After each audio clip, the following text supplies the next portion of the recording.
पर जेव्हा म्या काय केलं म्हणजे मला माझ्या प्रश्नाचं उत्तर मिळेल?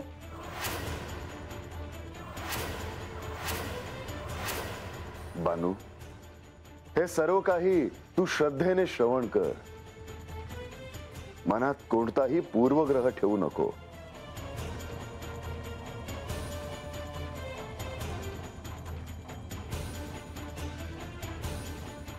तर हिमावनच्या राजवाड्यात श्री पार्वती देवी साधना पूर्ण करून शिवाला प्रसन्न करून परतल्या आहेत. परंतु सगळे प्रश्न मिटले नाही.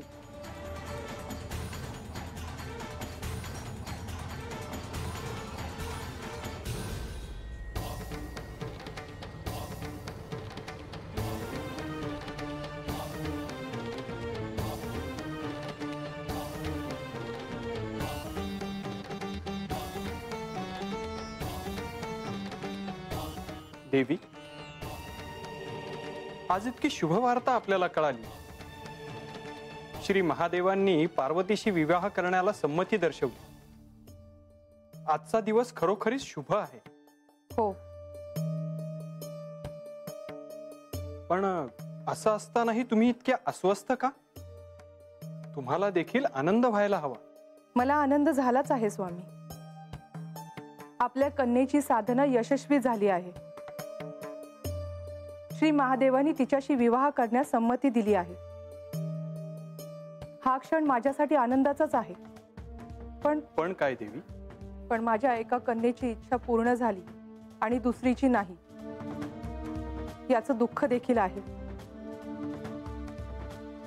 देवी, गंगेला महादेवांशी विवाह करायचा होता, पण आपणही हे जाणतो की ते शक्य नव्हतं.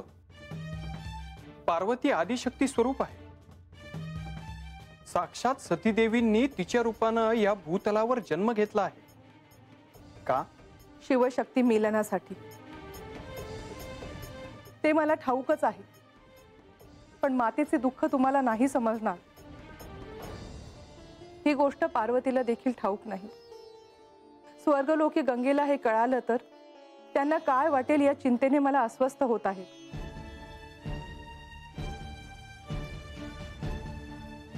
कसली चिंता माते?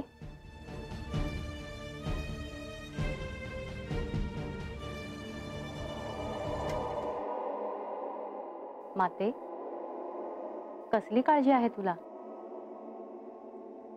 आता तुझ्या विवाहाची चिंता आहे, आणखीन काय असणार? पिताश्री, मला खात्री होती की त्यांच्याकडून विवाहाचा प्रस्ताव येईल, आणि तसेच झाले. तुम्ही आता कोणतीही काळजी करू नका, कारण माझा विवाह साक्षात श्री महादेवांशी होणार आहे. प्रसंगी तुमच्या चिंतेचे कारणच नाहीसे करायला सांगेन मी त्यांना. पण ते शक्य आहे का? म्हणजे काही नाही, आता त्या विषयावर चर्चा नको. देवी, आपल्याला आपल्या मुलीच्या विवाहाची तयारी करायची आहे. चला.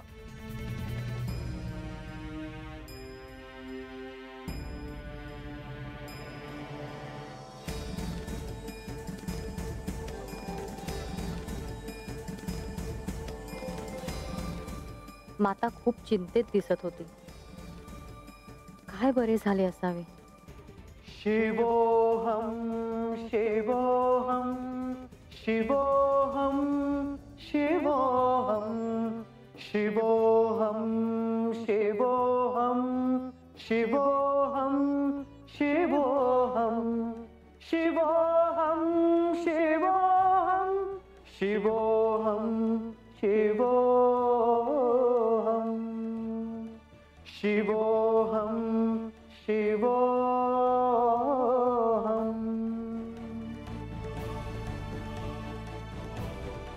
मुनिवर, श्री महादेव आणि पार्वती देवी यांच्या विवाहाची निश्चिती होत असताना गंगा स्वर्गातच होती. तिला हे ठाऊक नव्हते की तिच्या बहिणीचा विवाह तिच्या आराध्याशी होणार आहे.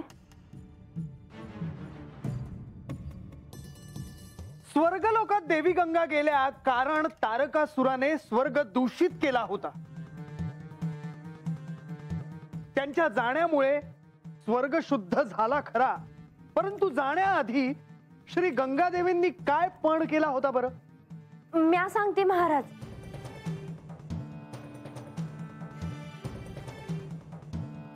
सांग बन. त्यांनी सांगितलं का जो पतूर महादेव त्यासनी पृथ्वीवर बोलवत नाहीत तो पतूर त्या नाही येणार. नारायण नारायण. देवी गंगा यांना ही वार्ता कळली.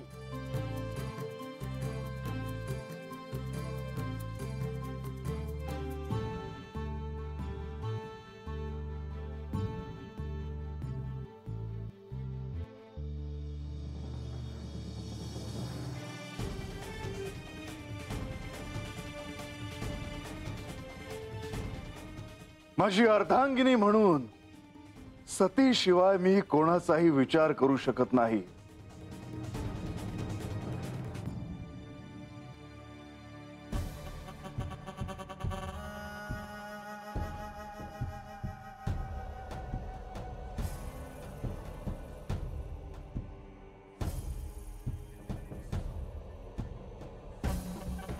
देवी,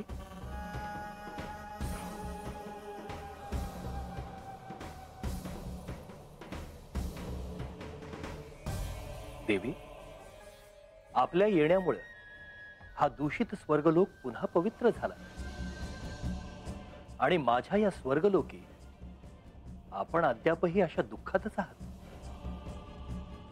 देवी, आपल्यामुळे सर्वांची पाप धुतली जातात आणि साक्षात अशा गंगादेवींच्या डोळ्यात आज अश्रुधारा. गंगेची व्यथा आहे ही देवेंद्र, तुम्हाला नाही समजणार. देवी, आपल्यासाठी एक वार्ता आहे. श्री पार्वती देवींच्या कठोर तपश्चर्येनंतर अत्यंतिक प्रसन्न होऊन श्री महादेवानी त्यांच्याशी विवाहाला संमतीच दिली आहे.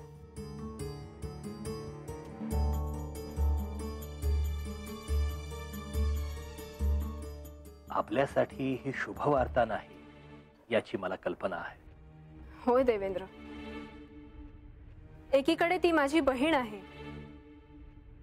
जे मला साध्य करता आलं नाही ते तिने कठोर साधनेने प्राप्त केलंय. याचा आनंद मला का नाही असणार? पण श्री महादेवांशी माझा विवाह झाला नाही हे देखील सत्य आहे आणि याचंच दुःख आहे. पण देवी, हे तर विधिलिखित होते.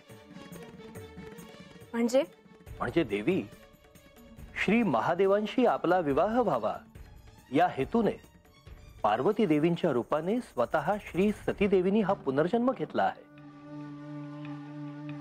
शिवाय श्री महादेव आणि श्री आदिशक्ती स्वरूप पार्वती देवी यांचे मिलन होणे या सृष्टीच्या दृष्टीनेही अत्यंत महत्वाचे आहे.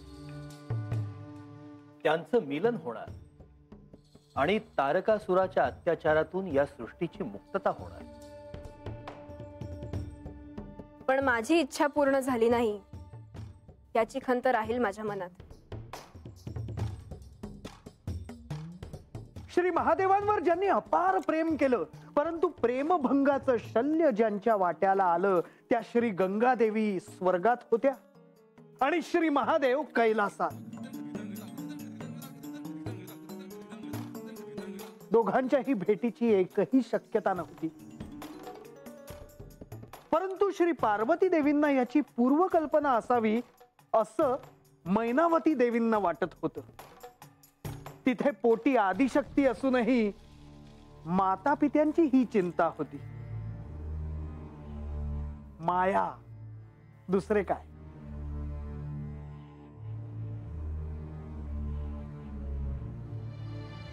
माते, मला तुझ्याशी महत्वाचे बोलायचे आहे.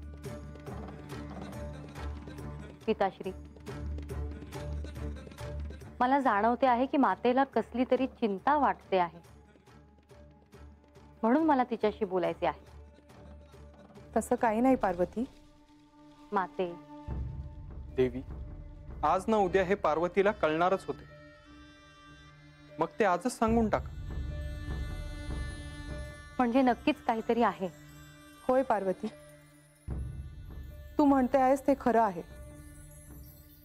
मला एका गोष्टीची काळजी वाटते आहे, ती म्हणजे माझ्या कन्येची, गंगेची. गंगा? होय,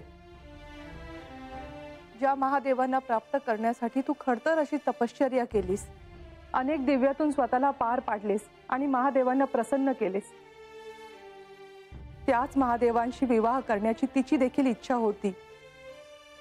हे श्री महादेव, आपण माझ्याशी विवाह कराल?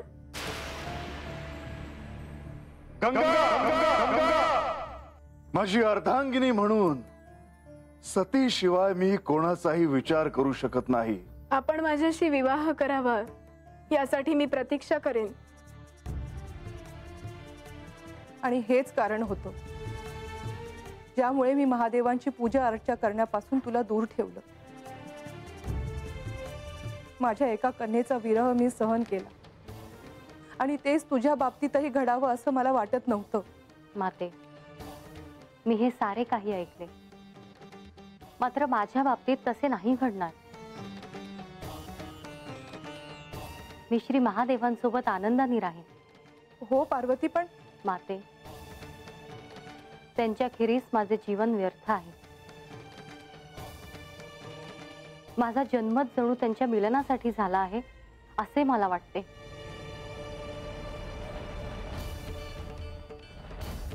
आणि श्री महादेव माझ्याशी विवाह देखील करणार आहेत. आणि आता हे सत्य गंगेला देखील स्वीकारावे लागेल.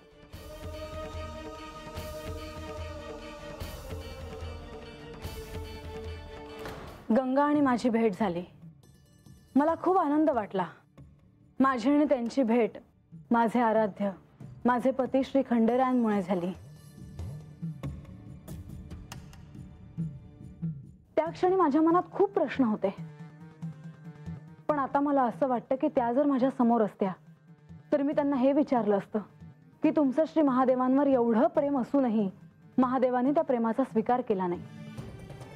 पण या अवतारात असं काय घडलं की रानामनात राहणाऱ्या स्त्रीचा पत्नी म्हणून यांनी स्वीकार केला.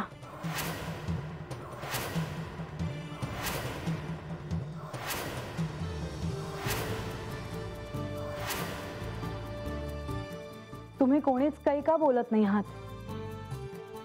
असे का? खरं तर मी बोलणार नव्हते, परंतु म्हाळसा, कथेच्या ओघाने तुम्हाला हे कळेलच की श्री महादेवांनी गंगेचा स्वीकार केला. एवढंच नव्हे तर तिला मस्तकावर धारण केलं. म्हाळसा, म्हणूनच मी तुला सांगत होतो की कोणत्याही निष्कर्षापर्यंत लगेच पोहोचू नकोस. देवी, श्री महादेवांनी बानू असो, गंगा असो, यांना स्वीकारलं हे खरं आहे, पण त्यामागचं कारण गूढ आहे, सांकेतिक आहे. ते एखाद्या कोड्यासारखं आहे. ते वरून दिसतं तसं नाही. हे सर्व भक्तांनी समजून घ्यावं.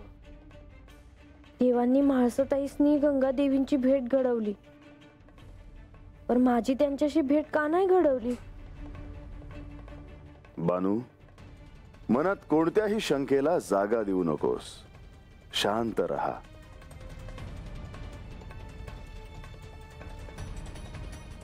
शांताकारं भुजगशयनं पद्मनाभं सुरेशं विश्वाधारं गगनसदृशं मेघवर्णं शुभांगं लक्ष्मीकान्तं कमलनयनं योगिभिर्ध्यानगम्यं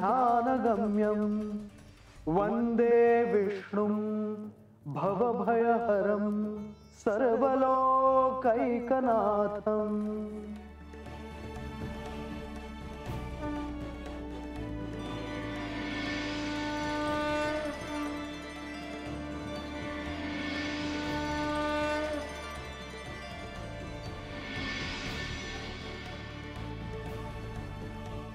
देवा, सूर्यास्त झाला. आख्यान इथेच थांबवावे लागणार.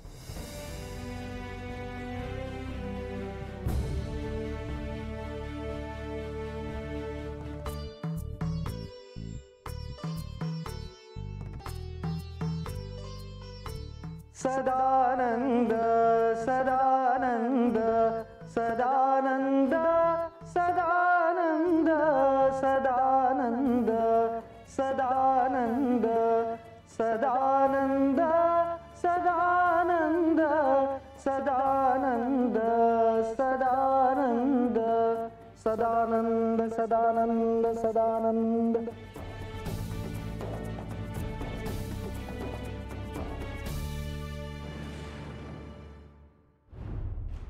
तुम्ही येत नाही आहात का? नाही,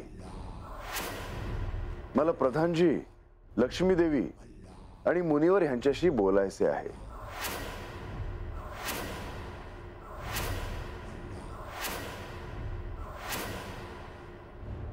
ती थांबणार नाहीये ना? म्हाळसा, माझ्या विरुद्ध काही कारस्थान नाही ना?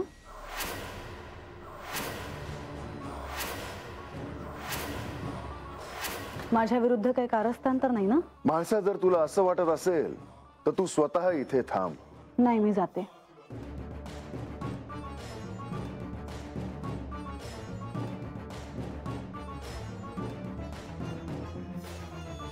येते मी. आम्ही आलोच.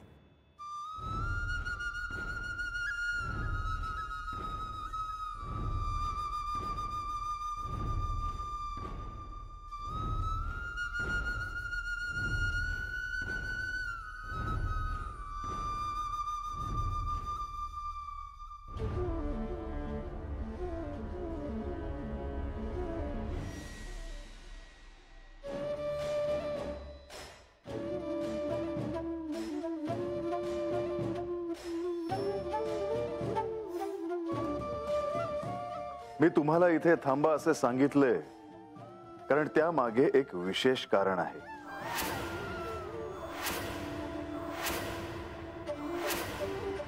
काय देवा?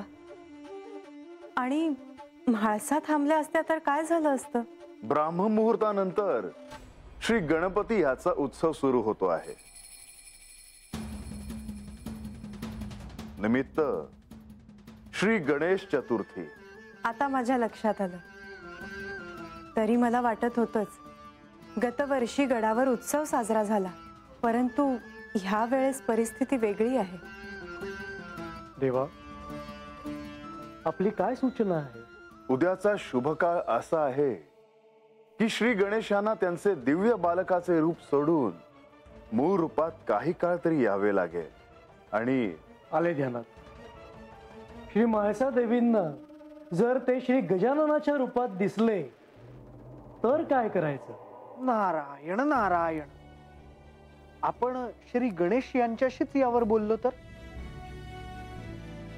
मुनीवर, अशा शुभ प्रसंगी आपण त्यांच्यावर असं बंधन नाही टाकू शकत.